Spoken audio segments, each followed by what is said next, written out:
हमारी हमारी 15,000 तो तनख्वाह है, उसके अंदर से 10,000 रुपये हम गाँव भेजते हैं, 5,000 में अपना खाना पानी रेंट सब देखना पड़ता है। कहाँ से लुटाएंगे, कुछ बचता ही नहीं हमारे हाथ में। अगर ये पैसे तुम नहीं उठाओगे तो तुम्हें पता है कि तुम्हारी बहन की शादी टूट भी सकती है और घर से बाहर वापस जा भी सकती है। फिर तुम अपने गांव वालों को क्या मुंह दिखाओगे? पूरे गांव वालों के सामने तो तुम्हारी नाक कट जाएगी।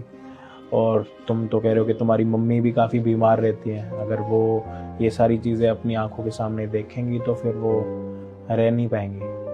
अगर तुम्हें लगता है कि तुम्हारी बहन मेरी कुछ भी लगती है, अगर थोड़ा भी हक है मेरा उसके ऊपर, तो ये पैसे तुम उठाओगे, बाकी तुम्हारी मर्जी, नहीं तो मैं पैसे ले लेता हूँ। तो सब शर्मिंदा मत कीजिए, बात वो नहीं है। हम थोड़ा थोड़ा करके जरूर लुटाएंगे, ये हमारा वादा। शादी पर नहीं बुलाओगे? सब बुलाएंगे शादी। सर, ये आपके टेबल पे से पैसे उठा रहा है और आप इसे कुछ नहीं कह रहे। सर, शर्मा जी अभी थोड़ी देर में आते ही होंगे।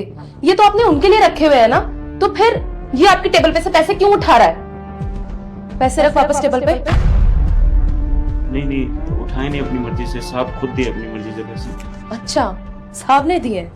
तेरा दिमाग तो ठीक है ना? नहीं मतलब तुझे क्या लगता है कि साहब तो जैसे सिक्योरिटी गार्ड को खुद बोलेंगे कि भाई आओ, मैंने तुम्हारे लिए अपनी टेबल पे लाखों रुपए परोसे हैं और आके ले जाओ? पागल समझ रखा है क्या? चुपचाप ये जो पैसे हाथ में है ना, टेबल पे रख। ये सर के पैसे हैं और तूने सर से बिना पूछे पैसे उठाए कैसे? तुम्हारी औकात नहीं है 10 रुपए की भी, और तुम टेबल से ये जो लाखों रुपए ये उठा रहे हो। अब मुझे समझ में आ रहा है, तू पिछले 6 महीने से इसी फिराक में था ना कि कब सर की टेबल पे से इस तरह से पैसे उठाए।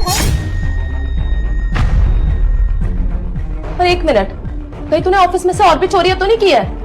मुझे पक्का लग रहा है कि तूने ऑफिस में से ना और भी चोरियां की है। चुपचाप ये पैसे टेबल पे रख। पैसे उठाओ, पैसे उठाओ।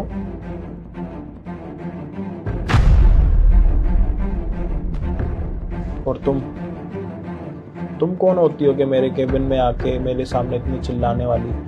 मैं जिसको पैसे दूं या जिसको पैसे ना दूं, ये बताने वाली तुम कौन हो?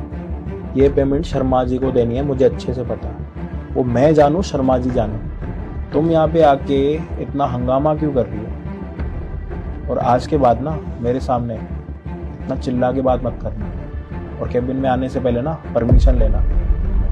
और अगर आज के बाद मुझे समझाने की कोशिश की है तो फिर अच्छा नहीं होगा। निकलो यहाँ से। देखो, तुम उसकी बातों का बुरा मत मानो, तुम सिर्फ अपनी बहन की शादी पर ध्यान दो।